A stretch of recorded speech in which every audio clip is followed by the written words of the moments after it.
Je vais vous tenir informé en temps réel de l'évolution de la situation et vous transmettre rapidement les nouvelles concernant la guerre au Moyen-Orient. L'ambassadeur d'Iran au Liban a refusé l'ordre d'expulsion du gouvernement libanais, et il semble que la situation devienne étrange. Le gouvernement libanais a expulsé l'ambassadeur iranien. L'ambassadeur iranien a refusé, puis l'Iran a lancé des missiles sur Beyrouth. Mais les États-Unis les ont interceptés avant qu'ils n'atteignent la ville. La cible exacte reste inconnue, mais on pense qu'il s'agissait de l'ambassade des États-Unis à Beyrouth. Nous sommes en Iran, à Tabriz. Israël a mené environ 6 frappes aériennes sur Tabriz mardi après-midi, ciblant principalement des installations militaires situées là-bas. Nous sommes dans le nord d'Israël. Il y a eu une attaque des forces iraniennes dans le nord d'Israël, et l'armée israélienne tente de les intercepter. Nous sommes dans le centre d'Israël. C'est le moment où une bombe à sous-munitions iranienne tombe sur le village de Givat Shmuel, dans le centre d'Israël. 12 Israéliens ont été blessés à cause de cela. Nous sommes en Israël. Plusieurs victimes civiles sont signalées à la suite de l'impact des missiles iraniens. Nous sommes au Liban. L'armée israélienne a déclaré que la 91e division avait frappé 2 postes de commandement, utilisés par une unité anti-char du Hezbollah. Nous sommes à Erbil, en Irak, où une milice pro-iranienne continue d'attaquer par drone. Le nombre de drones reste inconnu. Une base américaine près de l'aéroport a aussi été visée. L'armée de l'air israélienne a déclaré avoir frappé une rampe de lancement de missiles balistiques en Iran occidental, prête à viser Israël.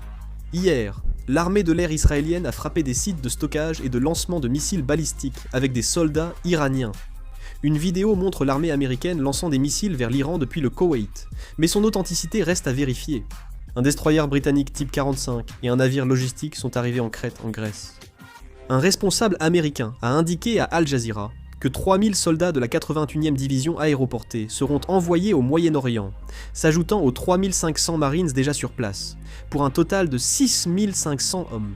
L'Iran a informé l'Organisation maritime internationale que les navires non hostiles peuvent traverser le détroit d'Ormuz après consultation avec ses autorités, selon une lettre citée par le Financial Times.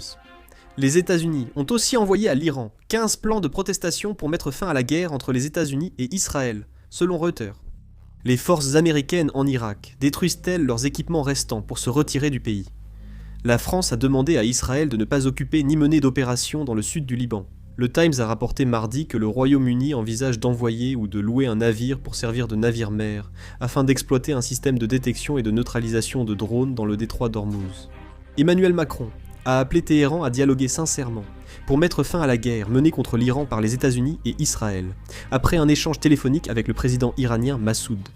Le Qatar a invoqué la force majeure pour l'approvisionnement en GNL avec l'Italie, la Belgique, la Corée du Sud et la Chine. Cela signifie qu'un contrat ne peut être honoré à cause d'événements incontrôlables comme une catastrophe naturelle ou une guerre. Le ministre chinois des Affaires étrangères, Wang Yi, a exhorté, lors d'un appel téléphonique avec le ministre iranien des Affaires étrangères, Abbas Araghchi, les deux parties à saisir toutes les occasions possibles pour entamer des pourparlers de paix dès que possible, selon une déclaration du ministère des Affaires étrangères. Le pape a appelé à une trêve dans la guerre, soulignant la crise croissante des réfugiés et exhortant les parties belligérantes à engager le dialogue. Si d'autres nouvelles arrivent, je réaliserai une vidéo et la mettrai en ligne. Je termine la vidéo ici. Merci.